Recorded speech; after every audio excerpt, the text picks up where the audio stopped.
Assalamualaikum warahmatullahi wabarakatuh. Hai teman-teman, kami dari kelompok 4 akan menjelaskan tentang gametogenesis. Sebelum memasuki materi, saya akan memperkenalkan diri saya terlebih dahulu. Perkenalkan, nama saya Rahmawati Safitri dan saya memiliki 3 anggota kelompok. Yang pertama Ridwan Safari, yang kedua Adinda Putri Nabila, yang ketiga Dinda Amalia. Kami dari kelas 12 MIPA 3. Baiklah teman-teman, kita mulai materi kita tentang gametogenesis.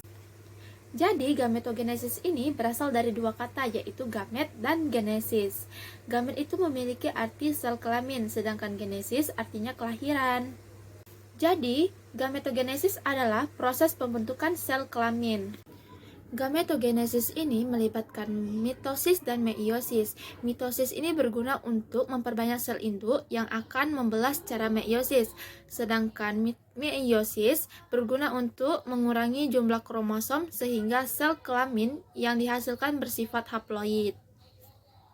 Gametogenesis ini terjadi pada organisme dewasa, baik itu pada manusia, hewan, dan tumbuhan.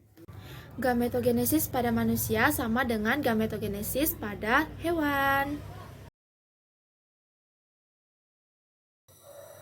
Untuk gametogenesis pada manusia laki-laki, untuk pertama yaitu proses pembentukan gamet jantan spermatozoa disebut spermatogenesis, berlangsung di dalam testis tubulus spermiferus. Produksi sperma dimulai dari sel primordial diploid disebut spermatogonium.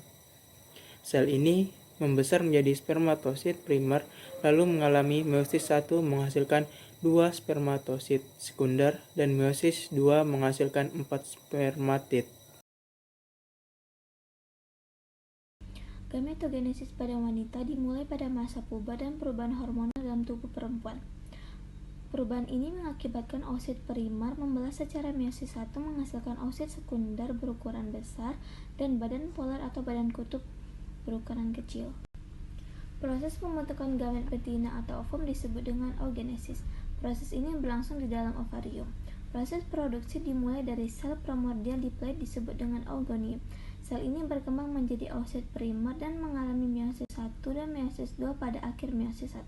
Pembagian sitoplasma tidak sama antar dua sel anak. Sel yang menerima sebagian besar sitoplasma disebut oosit primer. Genesis pada tumbuhan. Pembentukan gamet jantan disebut dengan mikrosporogenesis yang berlangsung dalam kepala sari atau anthera dan menghasilkan serbuk sari. Sedangkan pembentukan gamet betina disebut dengan megasporogenesis yang berlangsung dalam bakal buah atau ovarium dan menghasilkan megaspora.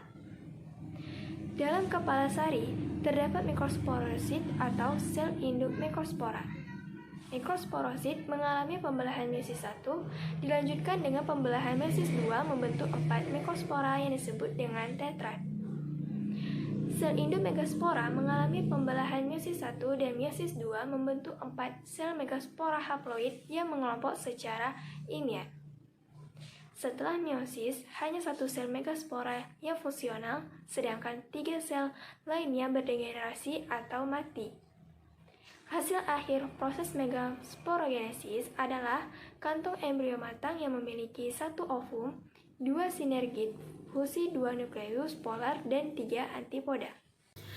Baiklah teman-teman, sekian materi dari kami. Apabila kami memiliki kata-kata yang salah, mohon dimaafkan. Assalamualaikum warahmatullahi wabarakatuh.